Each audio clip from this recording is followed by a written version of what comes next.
Королева Ирландии, ты дала надежду своему народу во время бедствия и утешила его в печали.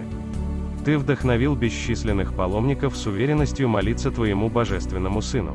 Вспоминая его обещание, просите, и дано будет, ищите, и найдете. Помоги мне помнить, что все мы паломники на пути к небесам. Наполни меня любовью и заботой о моих братьях и сестрах во Христе, особенно о тех, кто живет со мной. Утешь меня, когда я болен, одинок или подавлен. Научи меня, как с еще большим благоговением принимать участие в святой мессе. Дай мне большую любовь к Иисусу в святом таинстве. Молитесь за меня сейчас и в конце моей смерти. Аминь.